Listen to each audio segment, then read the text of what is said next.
Hello' guys welcome to Expet. এইটো এটা আমাৰ দলগাঁৱত বনোৱা মানে দৰং জিলাৰ দলগাঁৱত বনোৱা নতুন গোডাউন বা অফিচ। এইটো আপোনাৰ দলগাঁও টু কোপাটি যিটো ৰোড, ইয়াৰ এই ৰাস্তা লেফ্ট ছাইডত, কোপাটিৰ পৰা আহিলে ৰাস্তা লেফ্ট ছাইডত পাব আৰু দলগাঁৱৰ পৰা আহিলে ৰাস্তা ৰাইট ছাইডত পাব। এইটো চাব পাৰিছে আমাৰ এক্সপেট কোম্পানী যিটো বেনাৰ ইয়াতে লগোৱা আছে, চাব পাৰিছোঁ এক্সপেট এড। আৰু এই এড্ৰেছটো মই আকৌ আপোনালোকক কৈ দিছোঁ এবাৰ, দৰং জিলাৰ দলগাঁৱত আমাৰ এক্সপেট কোম্পানীৰ নতুনকৈ অফিচ আৰু গোডাউন এটা বনোৱা হৈছে ইয়াতে। আৰু আজি দাদা এটা আহিছে আপোনাৰ আমাৰ পৰা ফৰ্ম টেংক ল'বলৈ, আৰু ফৰ্ম টেংকটো প্ৰেক্টিকেল কৰি আপোনালোকক দেখুৱাম যে প্ৰেছাৰটো কেনেকুৱা আৰু কেনেকৈ কি হয় অলপ ভিতৰলৈ। এইটোৱে চাব পাৰিছে আমাৰ এক্সপেট কোম্পানীৰ 70 litre heavy duty foam tank, MS-ৰ হয়, ফুল্লি হেভি ডিউটি হয়, 6mm শ্বীট দিয়ে বনোৱা হয়। আৰু গোটেইখিনি ছেটআপটো কিমান ধুনীয়াকৈ কৰা হৈছে চাব পাৰিছে। আপোনাৰ কানেকশ্যনবিলাকে বহুত হেভি হয়। আৰু এইটো চাব এটা মিটাৰো লগোৱা আছে, মানে এতিয়া হাৱা মানে এয়াৰটো পুৰা জিৰ' আছে, একদম জিৰ' হৈ আছে। এতিয়া প্ৰথমতে কি কৰিব লাগে, শ্বেম্পু পানী অলৰেডি মানে সোমোৱা হ'ল, কমপ্লিট হৈ গ'ল।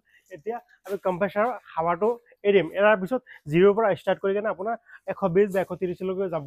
এতিয়া পোনপ্ৰথমতে কম্প্ৰেছাৰৰ এয়াৰটো এৰিম। এইটো চাব পাৰিছে কম্প্ৰেছাৰ 500 পাউণ্ডৰ ছিংগল ফেচৰ কম্প্ৰেছাৰ। কম্প্ৰেছাৰৰ পৰা যিটো বাল্ব আছে মই এইটো লাহে লাহে এৰিলোঁ।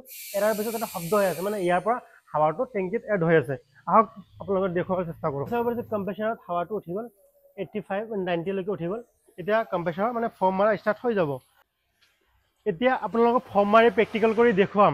এইটো চাব এটা বল বাল্ব, যিটো আপোনাৰ ফৰ্ম টেঙৰ পৰা ওলাই আহে বল বাল্বটোত পাইপটো। এই চাব পাৰিছে মাৰাৰ লগে লগে পাৰফৰ্মেঞ্চটো চাওক, কিমান ধুনীয়া পাৰফৰ্মেঞ্চ হৈছে। চাওক গাইজ, আমাৰ এক্সপেট কোম্পানীত বনোৱা ফৰ্ম টেঙৰ পাৰফৰ্মেঞ্চ আৰু ফৰ্মৰ পাৰফৰ্মেঞ্চ চাওক, কিমান ধুনীয়া ফৰ্ম হৈছে। চাওক গাইজ, ফৰ্মটো কিমান থিকনেছটো চাওক, ফৰ্মটো পুৰা হেভি কোৱালিটি ফৰ্ম, পুৰা প্ৰেছাৰত মাৰি আছে। আপোনাৰ 30 ছেকেণ্ডতো গাড়ী ফুল। আপোনাৰ 30 ছেকেণ্ড, মাত্ৰ 30 ছেকেণ্ডতে আপোনাৰ গাড়ীখন এনেকৈ ফৰ্ম মাৰিব পাৰিব আমাৰ ফৰ্ম টেংকটো ল'লে। আৰু ফৰ্ম টেংকৰ পাৰফৰ্মেঞ্চটো চাওক কিমান ধুনীয়া হৈছে, আৰু ফৰ্মটো থিকনেছটো চাওক কিমান মোটা মোটাকৈ ওলাই আছে ফৰ্মটো চাওক। গাইজ, এই দাদা আহিছিল দৰং জিলাৰ শিলপুৰীৰ পৰা। দাদাৰ নিজৰ এটা ৱাশ্বিং চেণ্টাৰ আছে শিলপুৰীত, হেপী কাৰ ৱাশ্বিং চেণ্টাৰ। আৰু দাদা আমাৰ পৰা আজি এটা ফৰ্ম টেংক ল'ব আহিছে। আৰু ফৰ্ম টেংকটো পাই দাদা কেনেকুৱা ছেটিছফাই হৈছে দাদা নিজে মুখেৰে ক'ব। হয় দাদা, ভালে আছে নে? দাদা মই ভালে আছো, আপুনি কেনেকুৱা আছে? মই ভালে আছো। আপোনাৰ এড্ৰেছটো ক'ত আছিল? মোৰ ঘৰ শিলপুৰী, মোৰ ৱাশ্বিং চেণ্টাৰ আছে শিলপুৰী নাইৰা তেলটোবোৰ অপোজিট সাইড ৱাশ্বিং চেণ্টাৰ আছে, হেপী কাৰ ৱাশ্বিং চেণ্টাৰ বুলি নাম আছে। আজি আপুনি আমাৰ তাত কি ল'ব আহিছে? ফৰ্ম টেংকটো বেয়া হ'ল, মোৰ আগৰ এটা ফৰ্ম টেংক আছিল, এইটো বেয়া হ'ল। সেইটো কাৰণতে আপোনাৰ ফৰ্ম টেংক মোক কোৱালিটি ভালকে চাই কেনে ইউটিউবত তাৰপিছত আহিলো ল'বৰ কাৰণে। এতিয়া ফৰ্মিং মাৰি কেনে চাওঁ কেনেকুৱা কি আছে। এতিয়া যদি ভাল লগা হয় তেনেহ'লে লৈ ল'ম, আৰু যদি ভাল লগা নহয় তেনেহ'লে নলওঁ। আৰু এতিয়া মই নিজে প্ৰেক্টিকেল কৰি চাই আছো, চাই লওঁ আগতে কেনেকুৱা বা না। ফৰ্ম দেখোন একদম ঠিকেই আছে, বঢ়িয়া আছে, ফাৰ্ষ্ট ক্লাছ আছে। আমাৰ ৱাশ্বিং চেণ্টাৰৰ কাৰণে ঠিকেই, একদম বঢ়িয়া চলিব, ঠিকে আছে। আমাৰ ৱাশ্বিং চেণ্টাৰৰ কাৰণে ঠিকেই আছে, ফৰ্ম একদম ধুনীয়া কোৱালিটি ওলাই আছে, ল'ব পাৰো।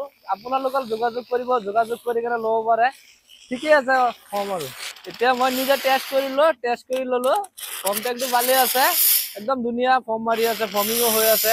আপোনালোকে আহিব দাদাৰ পৰা ল'ব, মই নিজেও ছেটিছফেকশ্যন হৈছো লৈ কেনে।